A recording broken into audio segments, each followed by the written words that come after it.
नमस्कार विद्यार्थी मित्रांनो, आज आपण BEdमधील जेंडर स्कूल अँड सोसायटी या विषयातील विशाखा मार्गदर्शक तत्त्वे व कार्यस्थळी महिलांचे लैंगिक शोषण प्रतिबंधक कायदा 2013, Vishakha guidelines and prevention of sexual harassment of women at workplace act 2013 याविषयी माहिती घेऊ। मी प्राध्यापक MR जोशी, MA मेडसेट, श्री शारदाभवन शिक्षण संस्थेचे अध्यापक महाविद्यालय नांदेड येथे सध्या असिस्टंट प्रोफेसर ह्या पदावर कार्यरत आहे।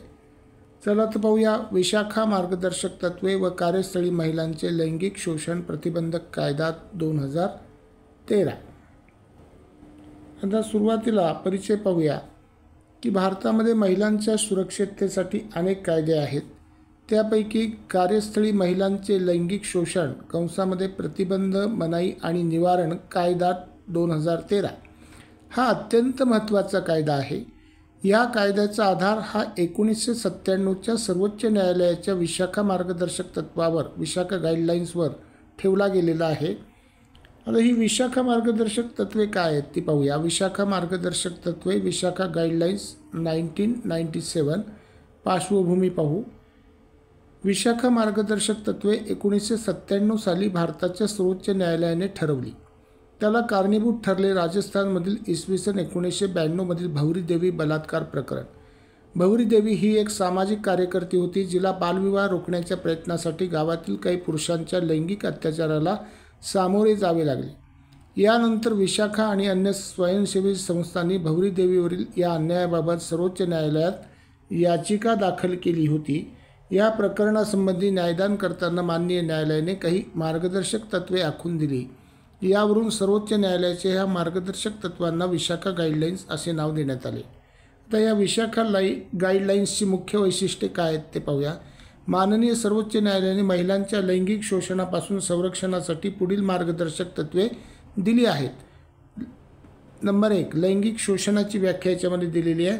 अवांछित शारीरिक संपर्क, लैंगिक हेतूने केलेले शब्द, इशारे किंवा वर्तन, अश्लील टिप्पणी किंवा विनोद, अश्लील चित्रे, संदेश, ईमेल किंवा व्हिडिओ शेअर करणे, पदोन्नती किंवा इतर लाभासाठी लैंगिक संबंधाची मागणी करणे।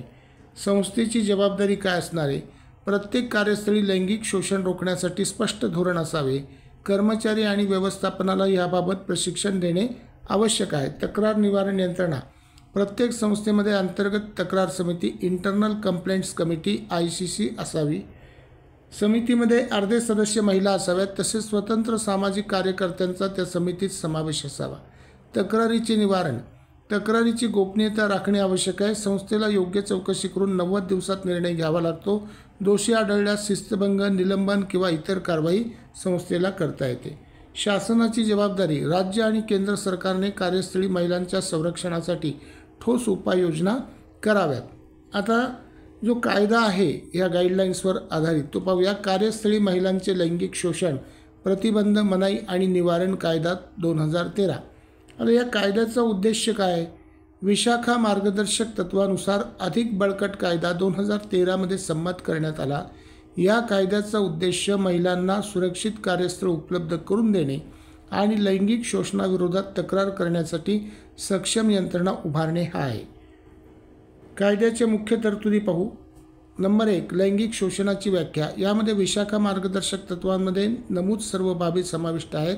सहमतीविरहित लैंगिक कृती, वाईट नजरेने पाहणे, स्पर्श, लैंगिक टिप्पणी करणे यास महिलांचे लैंगिक शोषण मानले जाते।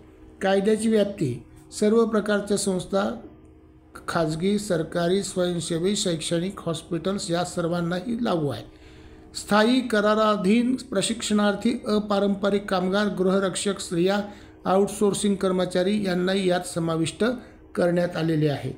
आता ही अंतर्गत तक्रार समिती ICC स्थापन करणे, 10 किंवा त्याहून अधिक कर्मचाऱ्यांची कोणतीही संस्था अंतर्गत तक्रार समिती स्थापन करणे बंधनकारक आहे।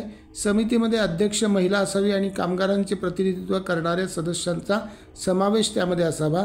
स्वायत्त संस्था किंवा लहान कार्यालयांमध्ये स्थानिक तक्रार समिती स्थापन करण्याची जबाबदारी माननीय जिल्हाधिकाऱ्यांवर असेल। आता तक्रार दाखल करण्याची प्रक्रिया, पीडित महिलेला घटनेच्या 3 महिन्यात तक्रार नोंदवावी लागते। समितीने 90 दिवसात चौकशी पूर्ण करून अहवाल सादर करायचा असतो। दोषी आढळल्यास पगार कपात, निलंबन, बडतर्फी किंवा कायदेशीर कारवाईची शिफारस करता येते. 5. तक्रार करणाऱ्या पीडितेचे संरक्षण. पीडित महिलेला कोणत्याही प्रकारे मानसिक किंवा व्यावसायिक त्रास देणे हा गुन्हा मानला जाईल. महिलेला संरक्षण, बदली किंवा समायोजनाची सुविधा मिळू शकते. दंड आणि शिक्षेची तरतूद. संस्थेने समिती स्थापन न केल्यास संस्थेला 50,000 रुपये दंड होऊ शकतो. वारंवार नियम मोडल्यास संस्थेचा परवानासुद्धा रद्द केला जाऊ शकतो. तर समारोप पाहूया आपण.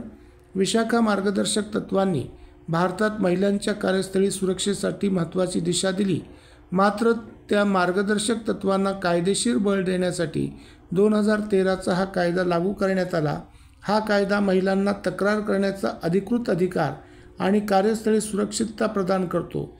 तथापि अजूनही अनेक ठिकाणी महिलांना या कायद्याची माहिती नसल्यामुळे किंवा भीतीमुळे तक्रार त्या दाखल करता येत नाही. त्यामुळे याबाबत संवेदनशीलता वाढवणे, कार्यशाळा घेणे आणि कायद्याची कठोर अंमलबजावणी करणे आवश्यक आहे.